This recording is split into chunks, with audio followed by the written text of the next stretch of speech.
तो आज के सेशन में हम राष्ट्रीय ध्वज के बारे में पढ़ने वाले हैं कि राष्ट्रीय ध्वज जो हमारा वर्तमान में ये दिखाई दे रहा है, ऊपर केसरिया है, नीचे हरा रंग है, बीच में सफ़ेद रंग और एक 24 तीलियों वाला एक चक्र है जो कि अशोक चक्र यहाँ से लिया गया है, अशोक स्तंभ से। तो इसकी एक लंबी यात्रा रही है और हम पहले देखते हैं कि 22 जुलाई 1947 को, ये क्वेश्चन बार बार पूछता है कि 22 जुलाई 1947 को हमारा जो राष्ट्रीय ध्वज है संविधान सभा के द्वारा, ये जो वर्तमान रूप है उसकी बात मैं कर रहा हूँ, 22 जुलाई 1947 को अपनाया गया था। लेकिन उसके पहले 14 अगस्त 1947 की अर्धरात्रि को इसे संविधान सभा के द्वारा क्या किया गया था, भारत राष्ट्र को समर्पित किया गया था। तो इसके बारे में और कुछ फैक्ट्स हैं, जैसे कि इसकी जो लंबाई और चौड़ाई का जो अनुपात होता है वो 3:2 का होता है, यानी कि 3 फुट की अगर लंबाई है इसकी तो 2 फुट की इसकी चौड़ाई होनी चाहिए। बाकी इसमें 24 तीलियाँ होती हैं और ये तीलियाँ देख सकते हैं, अगर आप गिनेंगे यहाँ से तो ये 24 तीलियाँ दिखाई देंगी इसमें। इसके अलावा इस सारनाथ के अशोक स्तंभ से ये चक्र लिया गया है। सबसे ऊपर केसरिया होता है और जिसका एक अर्थ होता है, यानी कि रंग, जो ये केसरिया रंग है ये साहस एवं बलिदान का प्रतीक है।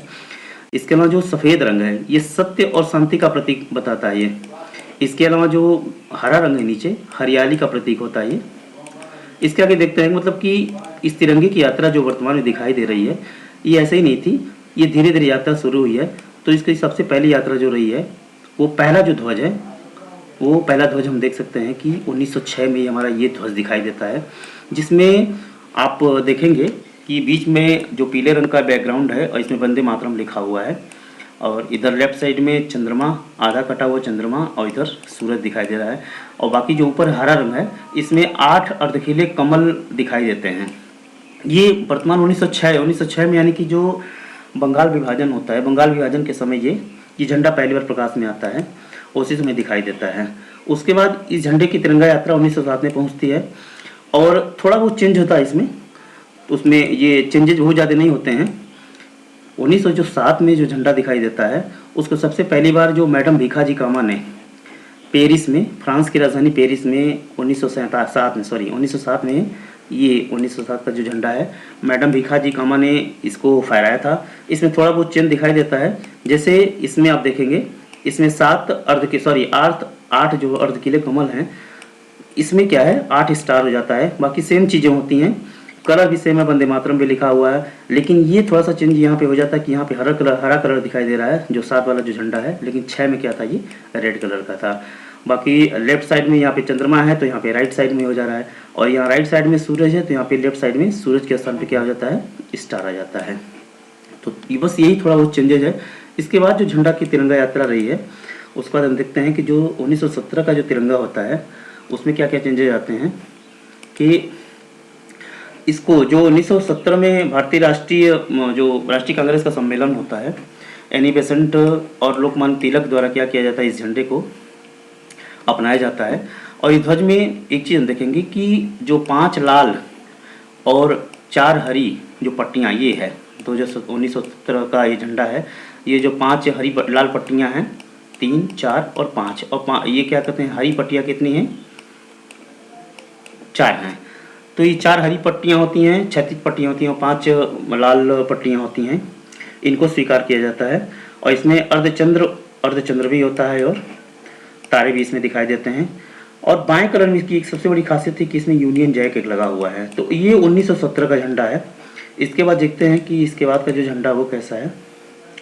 तो जो चौथा झंडा 1921 में प्रकाश में आता है उसके बारे में देखते हैं कि 1921 में ये विजयवाड़ा के अखिल भारतीय कांग्रेस कमेटी में इसको स्वीकार किया जाता है। और महात्मा गांधी के सुझाव में सबसे पहले क्या होता है कि जो 1921 का जो सम्मेलन होता है तो उसमें एक लड़का रहता है, उसने इस झंडे को भारतीय राष्ट्रीय कांग्रेस को सौंपा था। तो जिसमें ये हरे कलर यानी कि हिंदू का जो रेड कलर है, हिंदू समुदाय को प्रतिनिधित्व देता है, और बाकी जो हरा कलर होता है वो मुस्लिम संप्रदाय का प्रतिनिधित्व करता है। महात्मा गांधी के सुझाव पे इसमें क्या किया जाता है कि एक सफ़ेद रंग का एक इसमें क्षैतिज पट्टी इसमें डाल दिया जाता है। तो इसके बारे में बस इतना ही। और बाकी जो 1931 इसके बाद जो झंडा आता है, 1931 का जो झंडा आता है उसको देख लीजिए।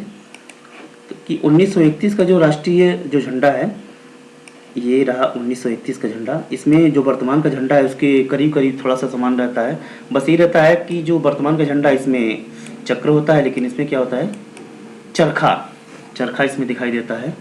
और ये ध्वज राष्ट्रीय सेना का संग्राम चिन्ह भी था। इसमें आप देख सकते हैं कि बहुत ज़्यादा परिवर्तन नहीं दिखाई दे रहा है, लेकिन ये है कि 1921 के झंडे से क्या हुआ, 1931 का जो झंडा है बिल्कुल अलग है। इसके बाद जो झंडा होता है 1947 में आता है, जो वर्तमान झंडा है।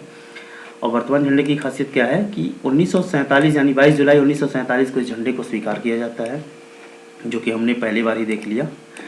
और पिंगली वैकेंया ने क्या किया था, इस झंडे को बनाया था पहली बार, जो वर्तमान का झंडा है। इसके बारे में ये है कि राष्ट्रीय ध्वज को संविधान सभा ने स्वतंत्र भारत का राष्ट्रीय ध्वज माना था। इसमें 3 रंग होते हैं, ऊपर केसरिया होता है, नीचे हरा होता है, और बीच में जो अशोक स्तंभ मैंने पहले ही जिक्र किया था, अशोक स्तंभ से ये जो चक्र होता है ये लिया जाता है, जिसमें 24 तीलियाँ होती हैं। और जो सफ़ेद रंग होता है ये शांति का प्रतीक होता है, बाकी केसरिया शक्ति का प्रतीक होता है, साहस का प्रतीक होता है, और जो हरा कलर होता है वो ये हरियाली का प्रतीक होता है, नेचर प्रकृति को दर्शाता है। तो ये रही झंडे की तिरंगा यात्रा, आपने देख लिया। एक बार और रिवीजन करते हैं थोड़ा सा इसको हम।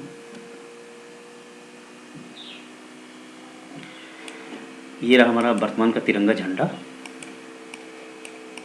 जिसको अशोक स्तंभ जो है उसमें 24 तीलियां हैं, वहाँ से इस झंडे ये तिरंगे क्या कहते हैं, इसको चक्र को लिया गया है।